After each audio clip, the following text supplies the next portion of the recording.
The only person that pointed out that $1 million was no money was Damon Dash, and he has no money now. Because I never in my life would have thought that 50 Cent would make a documentary about another man from our culture just because it seems that the dude might have tampered with his woman. If I'm a black man and I want to do something, I'm going to go tear down a white man. I'm not going to tear down a black man. There's so many injustices that we see other people from other cultures do, but we don't say nothing, and they always send us to tear us down. Are you serious? You talking about Choke, no stupid ass joke that wasn't around? No, he's a liar, and he ran. He's a bitch ass nigga to me. Paul. And they was sniffing a key a day at ego.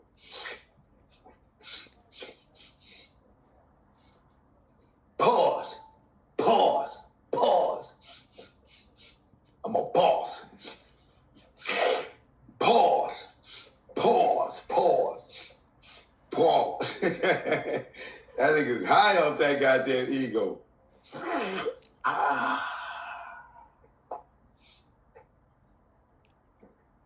I gotta pop tags. Pop tags every day. I gotta pop tags. Yeah. You wearing the same clothes twice? You gotta pop tags. You make a lot of money? No. So you've been doing this every day your whole life and you're not making no money? Nope. And like you, Dan. So, no, you're not like me. What you mean? You say you don't have. Do you have a family office? I bet my house is bigger than yours. And she's kind of like body type Aaliyah. You know what I'm saying? I knew Aaliyah's body very well. It's very similar. You know what I'm saying? So, the slender and the certain moves she makes.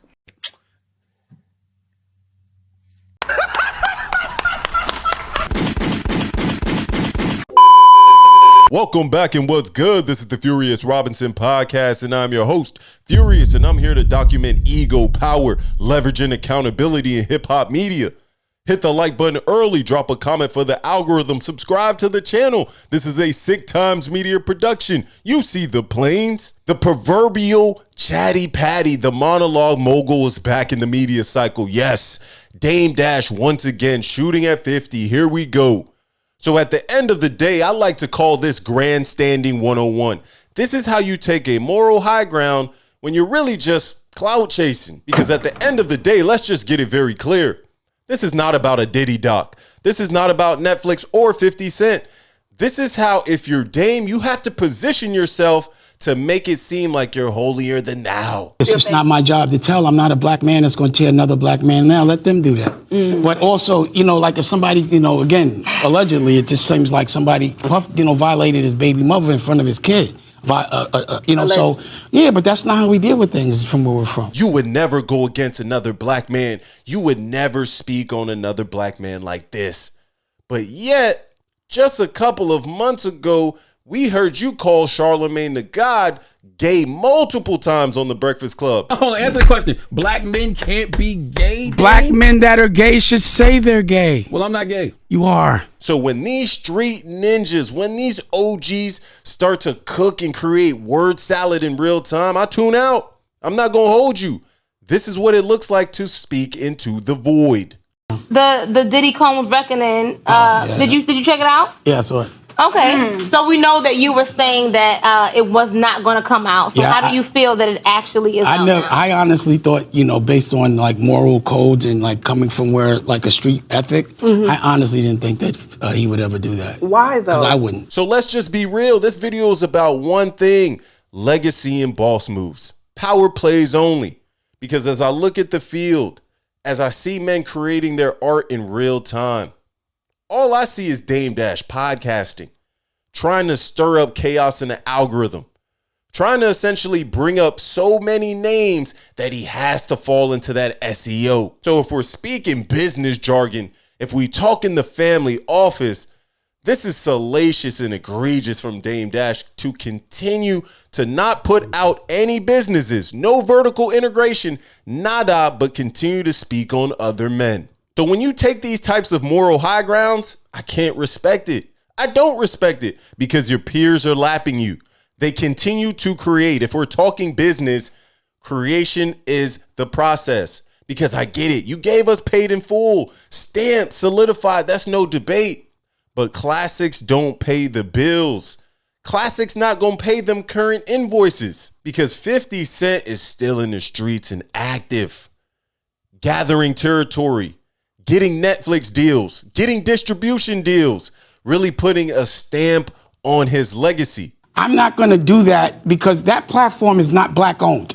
I'm never going to tear a black man down for a white man ever in my life. Dame Dash has turned himself into a reactor, a commentator, and he puts it behind integrity. That's not a boss move. It's actually weak in real time. But that's how you try to play yourself back into position. So when you were an apex predator in hip hop media, I get it, I understand, but now that's not the case. And this is why I call Dame the monologue mogul, because this didn't start today. This is a fairy tale fallacy that Dame has created in his mind. I don't have revisionist history. I can go right back to that Breakfast Club interview and say, yo, didn't you tell us you were the chairman of Revolt? Didn't you say you had a Simon & Schuster book deal? Didn't you talk about some type of Grammy nod? And then the most egregious play of them all when he looped in Boogie, his son, and name dropped Sony. And I like the EDM stuff that you're doing. I like where you're at now. I look forward to you putting out these records through Sony. Experiments with tie-dye, I smoke good with my guy. Tonight will be products of tomorrow's old news. You gotta stop. When is Dame going to stop talking and just put in the work? Vertical integration is key. Lost leaders, all this business jargon with no execution. Some things I use as a lost leader. I gave them the book, but I didn't give them the ancillary thing. So they don't have the TV.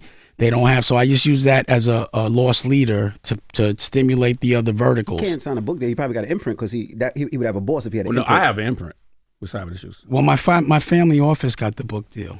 So this is why I look and say this has to be clout chasing, because at a certain point in time in the interview, they brought up Jay-Z.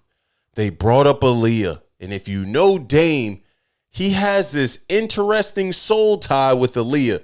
He has some type of mission to essentially continue to clout chase off of Aaliyah. Trying her. Everybody put their bid in. I will never, I'm going to tell you right now, as a man, okay, I'm never, ever wifing a girl that any of my friends smashed. It's not happening. It's been 20 plus years. Aaliyah has no music out at the moment, no new music, and Dame somehow inserts her into a very wicked conversation. Because if you actually respected this woman that happens to be deceased, you wouldn't speak on her in this manner. You're talking about clapping cheeks. We were both putting in our bid. None of us had scored. That's how it went. So when we were all trying to get it, Aaliyah. Saying that you got it before your man. Saying that you bagged her first. This is barbershop conversation that you having into a microphone with no business once again. I didn't learn anything business-wise from this entire Dame Dash interview. So at the end of the day, Dame can continue to play in y'all face. Y'all got it. I'm looking at this as a Chatty Patty monologue mogul fairy tale fallacy telling, looping his son in for clout demon. My pride is in my children. But like, look what I'm doing right now. Look at my son. I taught my son never to have a boss. He's 23. He owns a restaurant. He has cookies. Dame Dash is cooked to me, brother. I can't hold you. And I know we got to respect our elders. I know he gave us Rockefeller. Respect for Lee. But sometimes we got to call out the salacious behavior in the culture. But let's just stay on Aaliyah for a second.